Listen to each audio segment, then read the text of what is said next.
আসসালামু আলাইকুম প্রিয় দর্শক, অন্য মঞ্চের আলাপ চাইতায় আপনাদের সকলকে আমন্ত্রণ জানাচ্ছি। আসসালামু আলাইকুম রহমতুল্লাহি ওবরকাতুহু। সম্মানিত দর্শক, গত কয়েকদিন ধরে বাংলাদেশের রাজনীতিতে রীতিমতো তোলপাড় চলছে। মার্কিন যুক্তরাষ্ট্রের যে ঢাকাস্থ মার্কিন দূতাবাস রয়েছে, সেই দূতাবাসের কতিপয় কর্মকর্তার সঙ্গে বাংলাদেশের ৪ জন নারী সাংবাদিকের যে কথোপকথন হয়েছে, সেই কথোপকথনের অডিও যে ফাইল বা অডিও ফুটেজ, এটি সামহাও কেউ লিক করে দিয়েছে এবং এটি আমেরিকার প্রভাবশালী পত্রিকাতে ছাপা হওয়ার পর বাংলাদেশ থেকে বটে সারা দুনিয়াতে বাংলাদেশ সংশ্লিষ্ট যে মহলগুলো রয়েছে সেখানে রীতিমতো তোলপাড় চলছে। সেই ভিডিও ফুটেজে যে সকল কথাবার্তা হয়েছে, অডিও ফুটেজে যে সকল কথাবার্তা হয়েছে, তার প্রতিপাদ্য যে বিষয়গুলো, সেই প্রতিপাদ্য বিষয়গুলো হলো যে আমেরিকা জামাতের সঙ্গে একটা বন্ধুত্ব করতে চাচ্ছে, একটি কূটনৈতিক সম্পর্ক স্থাপন করতে চাচ্ছে এবং যে কোনো মূল্যে জামাত যাতে বাংলাদেশে রাজনীতি করতে পারে এবং সেই রাজনীতি করতে গিয়ে আমেরিকার সব রকম সাহায্য পায়, সহযোগিতা পায়, এই ব্যাপারে তারা প্রাণান্ত চেষ্টা করে যাচ্ছে আমেরিকা। দ্বিতীয়ত, আমেরিকা যেটি মনে করছে যে আগামীতে জামাত সরকার গঠন করতে পারে বা সরকার গঠন করার সম্ভাবনার মধ্যে তারা আছে, তো ইত্যাদি ইত্যাদি যে বিষয়গুলো। এখন এগুলো নিয়ে ইতিপূর্বে আমি একটা ভিডিও করেছি। সেই ভিডিওর যে দিকটি আলোচনা করার চেষ্টা করেছি অন্য সবার মতো, যে আমেরিকা কি জামাতকে ক্ষমতায় বসাতে চায় কিনা।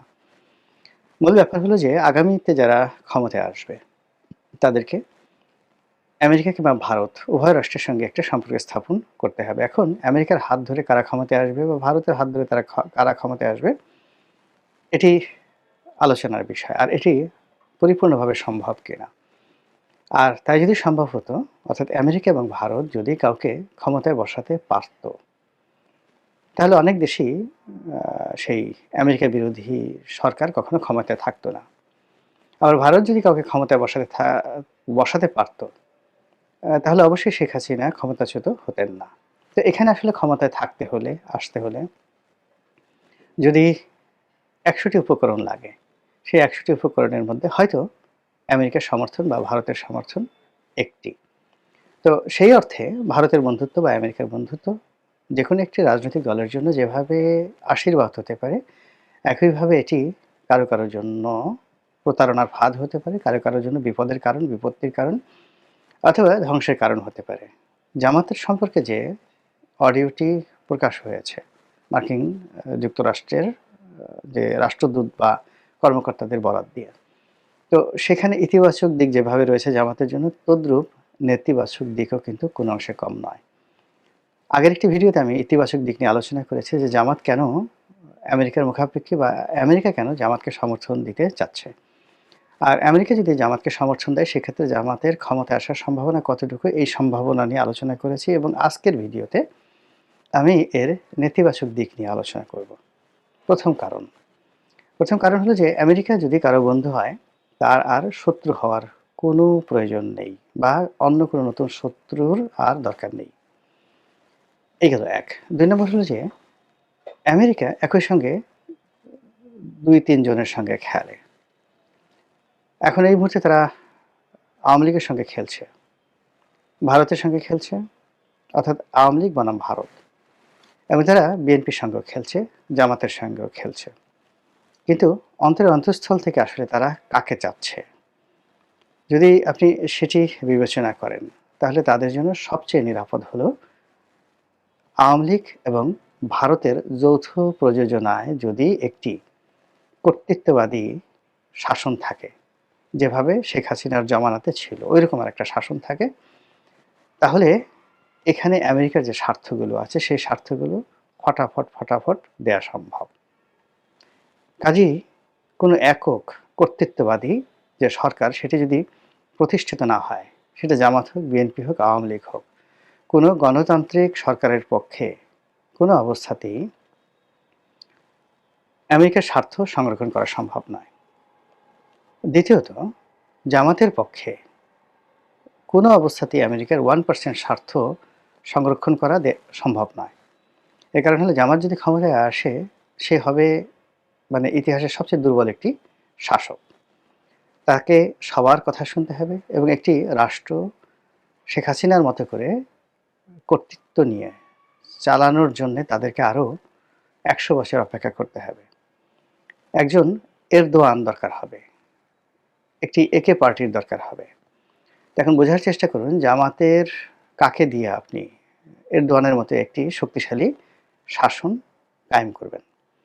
আর যখন এরদোয়ানের মতো একটি শক্তিশালী শাসন কায়েম করতে হবে তখন সেখানে একটি বাঙালি জাতীয়তাবাদ বা একটি বাংলাদেশি জাতীয়তাবাদ অথবা একটি ইসলামী জাতীয়তাবাদ এটি প্রতিষ্ঠিত করতে হবে। যদি জনগণের সমর্থন না থাকে তাহলে জামাতের সরকারকে সেনাবাহিনী, পুলিশ বাহিনী জাস্ট একটা বুড়ো আঙ্গুল দিয়েও তারা জিজ্ঞাসা করবে না, টিপ সই দেওয়ার জন্য তারা জিজ্ঞাসা করবে না। আর একে পার্টির এরদোয়ানের মতো যদি তাদের সমর্থন থাকে, সেক্ষেত্রে যদি কোনো মিলিটারি কু হয়, জনগণ এরদোয়ানের পক্ষে যেভাবে রাস্তায় নেমে এসেছিল জামাতের জন্য সেটা নেমে আসবে এবং তার জন্য জামাতের যে ম্যাগনেটিক পাওয়ার দরকার, ম্যাগনেটিক লিডারশিপ দরকার, তার থেকে এখনো পর্যন্ত জামাত শত শত যোজন দূরে আছে।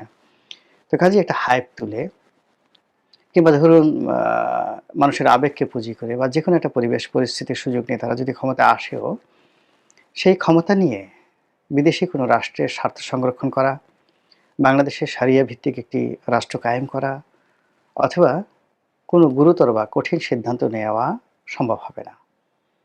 একইভাবে তারেক রহমান সাহেব যদি প্রধানমন্ত্রী হন তার ক্ষেত্রেও এই জিনিসগুলো সমভাবে প্রযোজ্য। বরং ক্ষেত্র বিশেষে জামাতের চাইতে তাদের আরও বেশি দুর্বলতা থাকবে, বিশেষ করে চাঁদাবাজি, আইনশৃঙ্খলা, মাস্তানি, রাহাজানি, বিশৃঙ্খলতা এবং দলীয় নেতাকর্মীদের সারা বাংলাদেশে যে অনিয়ম চলছে সেগুলো দমন করার জন্য জনাব তারেক রহমান সাহেবকে মাথার ঘাম পায়ে ফেলতে হবে এবং আরেকটি সেই যে অপারেশন ক্লিন হার্ট, তার সাথে নির্মম অপারেশন পরিচালনা করতে হবে এবং সেই অপারেশন পরিচালনা করার জন্য সেনাবাহিনী তাকে কতটা সহযোগিতা করবে, পুলিশ তাকে কতটা সহযোগিতা করবে, এটা দ্বিতীয় প্রশ্ন। প্রথম প্রশ্ন হলো তাকে অবশ্যই সেই কাজ করতে হবে এবং তিনি সেটা করবেন কিনা। আর না করলে তিনিও একটি দুর্বল শাসনের বিমূর্ত প্রতীক হয়ে পড়বেন। তাহলে সেক্ষেত্রে আমেরিকা তাদের স্বার্থ যদি চায় তাহলে ডক্টর মোহাম্মদ ইউনূসের কাছ থেকে তারা যেভাবে আশাহত হয়েছেন একইভাবে জামাত থেকেও আশাহত হবে আর বিএনপি থেকেও আশাহত হবে এবং এই জিনিসটি আপনার আমার চাইতে যারা আমেরিকার কর্তা ব্যক্তি রয়েছেন তারা খুব ভালো করে জানেন।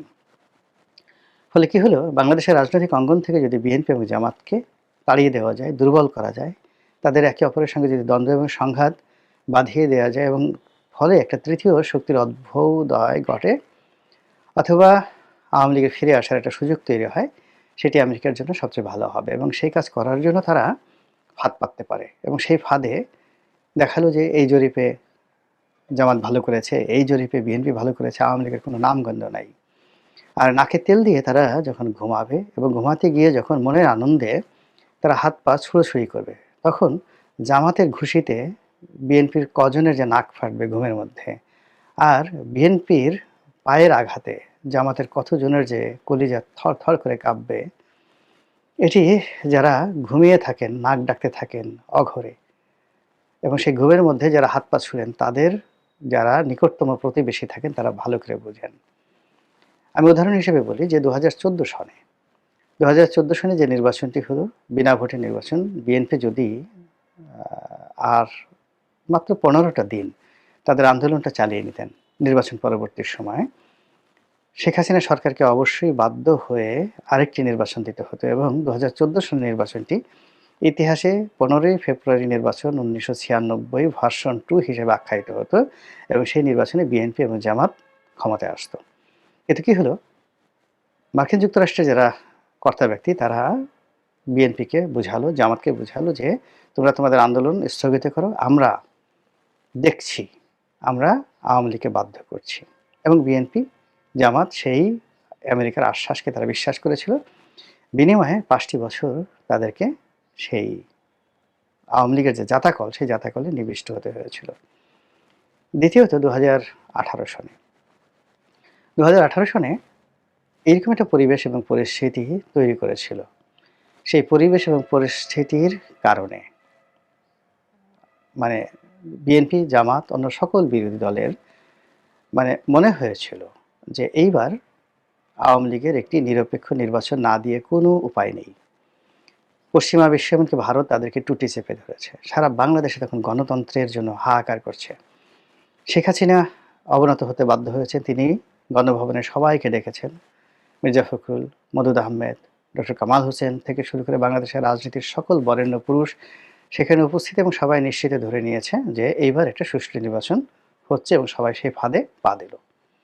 2014 সনে যে প্রতারণা ছিল তার সে 100 গুণ প্রতারিত হলো 2018 সনে।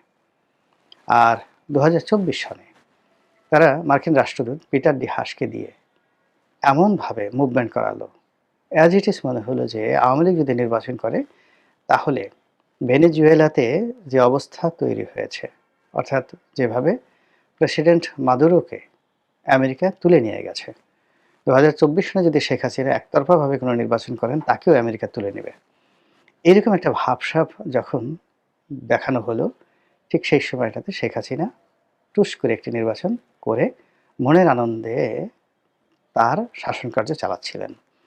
আমেরিকা তার পথে কোনো বাধা দেয়নি, বাধা হয়নি। আমেরিকা শুধু তার সুযোগগুলো চাচ্ছিল। পিটার ডিহার যে কোম্পানিতে যোগদান করেছেন একজন মোবিল, সেই কোম্পানিকে তেল গ্যাসের অনুমোদন আগেই দেওয়া হয়েছিল নির্বাচনের আগে। আবার বলছি, শেখ হাসিনার নির্বাচনের আগেই একজন মোবিলকে গভীর সমুদ্রে তেল গ্যাস অনুসন্ধানের জন্য অনুমোদন দেওয়া হয়েছিল। 2024-এর নির্বাচনের পরে মিস্টার পিটার ডিহার শুধু রাষ্ট্রদূতের পদ থেকে পদত্যাগ করে সেই কোম্পানিতে যোগদান করেছেন, এবং এখনো তিনি সেখানে আছেন। বোঝার চেষ্টা করুন।